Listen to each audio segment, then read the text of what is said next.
3 ತಿಂಗಳ ಬಳಿಕ ಮತ್ತೆ ಫೀಲ್ಡ್ಗಿಳಿದ ಮಾಜಿ ಪ್ರಧಾನಿ ಎಚ್ ಡಿ ದೇವೇಗೌಡ. ಮೊಮ್ಮಕ್ಕಳ ಕೇಸ್ನಿಂದ ಸೈಲೆಂಟ್ ಆಗಿದ್ದಂತ ದೇವೇಗೌಡರು ಮತ್ತೆ ಹೋರಾಟ ಮಾಡೋದಾಗಿ ಸಂದೇಶವನ್ನ ಕೊಟ್ಟಿದ್ದಾರೆ. ಪರೋಕ್ಷವಾಗಿ ಕಾಂಗ್ರೆಸ್ ವಿರುದ್ಧ ಎಚ್ ಡಿ ದೇವೇಗೌಡ ಅಸಮಾಧಾನವನ್ನ ಕೂಡ ಹೊರಹಾಕಿದ್ದಾರೆ. ನಮ್ಮ ಕುಟುಂಬವನ್ನ ಯಾರಿಂದಲೂ ಕೂಡ ಮುಗಿಸೋಕೆ ಆಗೋದಿಲ್ಲ. ಸರ್ಕಾರದ ವಿರುದ್ಧ ಸಮರದ ಸಂದೇಶವನ್ನು ನೀಡಿದ್ದಾರೆ ಎಚ್ ಡಿ ದೇವೇಗೌಡ. ಮತ್ತೆ ಹೋರಾಟದ ಕಹಳೆಯನ್ನ ಮೊಳಗಿಸಿದ್ದಾರೆ ಎಚ್ ಡಿ ದೇವೇಗೌಡರು. ಸಿದ್ದರಾಮಯ್ಯಗೆ ದೇವೇಗೌಡರು ಕೊಟ್ಟ ಎಚ್ಚರಿಕೆಯ ಸಂದೇಶ ಅನ್ನೋ ಪ್ರಶ್ನೆ ಕೂಡ ಇದೀಗ ಎದ್ದಿದೆ.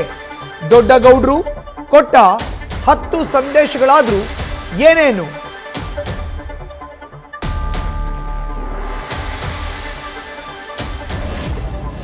ಇಲ್ಲಿಂದ ಮುಂದಕ್ಕೆ ನನ್ನ ಹೋರಾಟ ಮತ್ತೆ ಪ್ರಾರಂಭ ಆಗುತ್ತೆ. ದೇವೇಗೌಡರು ಮನೆಯಲ್ಲಿ ಮಲಗೋದಿಲ್ಲ.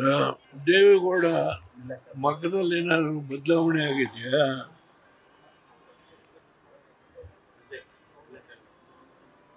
ಯಾವ ದೇವೇಗೌಡ ಹೋರಾಟ ಮಾಡೋದು ಮೋದಿಯವ್ರ ಜೊತೆ ಕೂತು ಚಿಕ್ಕಬಳ್ಳಾಪುರದಲ್ಲಿ, ಮೈಸೂರಿನಲ್ಲಿ ಅದೇ ದೇವೇಗೌಡ ಮತ್ತೆ ನಿಂತಿದ್ದೇನೆ. ಯಾರು ಮಾಡಿದ್ದಾರೆ ಗೊತ್ತು ನನಗೆ, ಏನು ಮಾಡಿದ್ದಾರೆ ಗೊತ್ತಿದೆ ನನಗೆ, ಈ ರಾಜ್ಯ ಹೇಗೆ ನಡೆಸಿದ್ದಾರೆ ಗೊತ್ತಿದೆ ನನಗೆ. ಕಾಲ ಬರುತ್ತೆ, ಹೋರಾಟಕ್ಕೆ ನಿಲ್ತಾನೆ, ಮನೆಯಲ್ಲಿ ಮಲಗೋದಿಲ್ಲ. ಇವತ್ತು ಪಾರ್ಟಿ ಆಫೀಸ್ಗೆ ಬಂದಿದ್ದೇನೆ. ಈ ರಾಷ್ಟ್ರದ ಪ್ರಮುಖ ಖಾತೆ ಜವಾಬ್ದಾರಿ ಹೊತ್ತು ಮಂತ್ರಿ ಆಗಿರೋ ಕುಮಾರಸ್ವಾಮಿ ಅವರು ಬಂದಿದ್ದಾರೆ.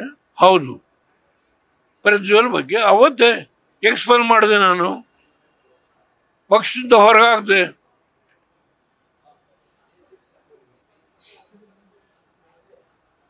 ಪಕ್ಷದಿಂದ ಅವತ್ತೇ ಹೊರಗಾಗ್ದೆ. ಹೆಚ್ಚಿನ ಡೀಟೇಲ್ಸ್ ನಮ್ಮ ಪ್ರತಿನಿಧಿ ಮಂಜುನಾಥ್ ನೀಡ್ತಾರೆ. ಡೆಸ್ಕ್ ನಿಂದ ನೇರ ಸಂಪರ್ಕಕ್ಕೆ ಜಾಯಿನ್ ಆಗಿದ್ದಾರೆ. ಮಂಜುನಾಥ್, ಮೈಕ್ ಕೊಡುವಿ ಮತ್ತೆ ಎದ್ದು ನಿಂತಿದ್ದಾರೆ ದೇವೇಗೌಡರು.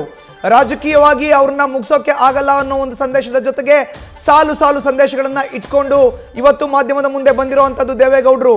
ಮಂಜುನಾಥ್, ಖಂಡಿತ ಮಧುಸೂದನ್, ಏನು ಲೋಕಸಭಾ ಚುನಾವಣೆಗೂ ಮುನ್ನ ಏನು ಪ್ರಜ್ವಲ್ ರೇವಣ್ಣ ಅವರ ಒಂದು ಏನು ಪೆನ್ ಡ್ರೈವ್ ರಿಲೀಸ್ ಆಯಿತು, ಈ ಒಂದು ಪ್ರಕರಣದ ಸಂದರ್ಭದಿಂದ ಇಲ್ಲಿವರೆಗೂ ಕೂಡ ದೇವೇಗೌಡರು ಮನೆಯಿಂದ ಹೊರಗಡೆ ಬರೋದಾಗಲಿ ಅಥವಾ ಯಾವುದೇ ರೀತಿಯ ಪ್ರತಿಕ್ರಿಯೆಗಳನ್ನು ಕೊಡಲಿಕ್ಕೆ ಹಿಂದೇಟನ್ನು ಹಾಕಿದ್ರು. ಜೊತೆಗೆ ಈ ಒಂದು ಪ್ರಕರಣದಿಂದ ಸಾಕಷ್ಟು ಮುಜುಗರಕ್ಕೆ ಒಳಗಾಗಿದ್ರು. ಹಾಗಾಗಿ ಅವರು ಎಲ್ಲೂ ಕೂಡ ಕಾಣಿಸ್ಕೊಂಡಿರಲಿಲ್ಲ. ಆದರೆ 3 ತಿಂಗಳ ನಂತರ ಈಗ ದೇವೇಗೌಡರು ಪಕ್ಷದ ಕಚೇರಿಗೆ ಬಂದಿರುವಂಥದ್ದು. ಇವತ್ತು ಪಕ್ಷದ ಕಚೇರಿಯಲ್ಲಿ ನಡೆದಂಥ ಒಂದಷ್ಟು ಸಭೆಗಳಲ್ಲಿ ಅವರು ಭಾಗಿಯಾಗಿದ್ದರು. ಈ ಸಂದರ್ಭದಲ್ಲಿ ಮಾಧ್ಯಮಗಳ ಜೊತೆ ಮಾತನಾಡ್ತಾ ಅವರು ರಾಜ್ಯ ಸರ್ಕಾರದ ವಿರುದ್ಧ ಒಂದಷ್ಟು ಗುಡುಗುವಂಥ ಕೆಲಸವನ್ನು ಮಾಡಿರುವಂಥದ್ದು. ಪೆನ್ ಡ್ರೈವ್ ವಿಚಾರದಲ್ಲಿ ಯಾರೆಲ್ಲ ಹಿಂದೆ ಇದ್ದಾರೆ ಅದ್ರ ಬಗ್ಗೆ ನನಗೆ ಸ್ಪಷ್ಟವಾದಂಥ ಮಾಹಿತಿ ಇದೆ. ಮುಂದಿನ ದಿನಗಳ ಅದ್ರ ಬಗ್ಗೆ ಮಾತನಾಡ್ತೇನೆ. ಆದರೆ ದೇವೇಗೌಡರ ಕುಟುಂಬವನ್ನಾಗಲಿ ಅಥವಾ ದೇವೇಗೌಡರ ಕುಟುಂಬದ ಪಕ್ಷವನ್ನಾಗಲಿ ಯಾರು ಕೂಡ ಮುಗಿಸೋದಕ್ಕೆ ಸಾಧ್ಯ ಇಲ್ಲ. ಯಾಕಂದರೆ ಈ ಒಂದು ಉದ್ದೇಶದಿಂದಲೇ ಪೆನ್ ಡ್ರೈವನ್ನು ರಿಲೀಸ್ ಮಾಡಿರುವಂಥದ್ದು. ಹಾಗಾಗಿ ಯಾರೆಲ್ಲ ಈ ಪೆನ್ ಡ್ರೈವ್ ರಿಲೀಸ್ ಆದರೂ ಅವರೆಲ್ಲರೂ ಕೂಡ ಅವ್ರ ಬಗ್ಗೆ ಸಂಪೂರ್ಣವಾದಂಥ ಮಾಹಿತಿ ಇದೆ. ಜೊತೆಗೆ ಪಕ್ಷ ಸಂಘಟನೆಗೆ ಸಂಬಂಧಪಟ್ಟಂತೆ ಮುಂದಿನ ದಿನಗಳಲ್ಲಿ ನಾನು ಇವತ್ತಿಂದನೇ ಹೋರಾಟವನ್ನು ಆರಂಭ ಮಾಡ್ತೇನೆ ಅನ್ನೋ ಒಂದು ಸಂದೇಶವನ್ನು ಕೊಟ್ಟಿರುವಂಥದ್ದು. ಪ್ರಮುಖವಾಗಿ ರಾಜ್ಯ ಸರ್ಕಾರ ಏನು ನಾಗಮಂಗಲ ಪ್ರಕರಣ ಆಗಿರ್ಬೋದು, ಜೊತೆಗೆ ಪೆನ್ ಡ್ರೈವ್ ಆದ ಒಂದು ಪ್ರಕರಣ ಏನಾಯಿತು, ಈ ಒಂದು ಪ್ರಕರಣದಲ್ಲಿ ನಡ್ಕೊಂಡಂಥ ರೀತಿ ಇದೇನಿದೆ ಅದು ಎಲ್ಲ ಒಂದು ಕಡೆ ದೇವೇಗೌಡರ ಕೆಂಗಣಿಗೆ ಗುರಿಯಾಗಿರುವಂಥದ್ದು. ಈ ಒಂದು ವಿಚಾರವಾಗಿ ಸರ್ಕಾರ ತಮ್ಮ ಕುಟುಂಬದ ಪರವಾಗಿ ನಿಲ್ಲಿಲ್ಲ. ಜೊತೆಗೆ ಯಾರು ಪೆನ್ ಡ್ರೈವ್ ರಿಲೀಸ್ ಮಾಡಿದ್ರು ಅವ್ರ ಪರವಾಗಿ ನಿಂತಿದ್ದಾರೆ ಅನ್ನೋದು ದೇವೇಗೌಡರಿಗಿರುವಂಥ ಮಾಹಿತಿ. ಹಾಗಾಗಿ ಸರ್ಕಾರದ ವಿರುದ್ಧವಾಗಿ ಒಂದು ಕಡೆ ಗುಡುಗಿದ್ರೆ ಇನ್ನೊಂದು ಕಡೆ ಪಕ್ಷವನ್ನು ಕೂಡ ಉಳಿಸ್ಕೊಳ್ಳೋ ನಿಟ್ಟಿನಲ್ಲಿ ಇಂದಿನಿಂದ ರಾಜ್ಯಾದ್ಯಂತ ಪ್ರವಾಸ ಮಾಡ್ತೇನೆ. ಜೊತೆಗೆ ಪಕ್ಷದ ಒಂದು ಏನು ಸದಸ್ಯತ್ವ ನೋಂದಣಿಗೆ ಚಾಲನೆ ಕೊಟ್ಟಿದ್ದೀವಿ ಅದನ್ನು ಕೂಡ ಮಾಡ್ತೇನೆ ಅನ್ನೋ ಮಾತನ್ನು ಹೇಳುವ ಮುಖಾಂತರ ಸರ್ಕಾರದ ವಿರುದ್ಧ ಮುಂದಿನ ದಿನಗಳಲ್ಲಿ ಹೋರಾಟ ಮಾಡಲಿಕ್ಕೂ ಕೂಡ ದೇವೇಗೌಡರು ತೀರ್ಮಾನವನ್ನು ತೆಗೆದುಕೊಂಡಿರುವಂಥದ್ದು. ಮಧುಸೂದನ್, ಧನ್ಯವಾದ ಮಂಜುನಾಥ್ ನಿಮ್ಮ ಮಾಹಿತಿಗೆ.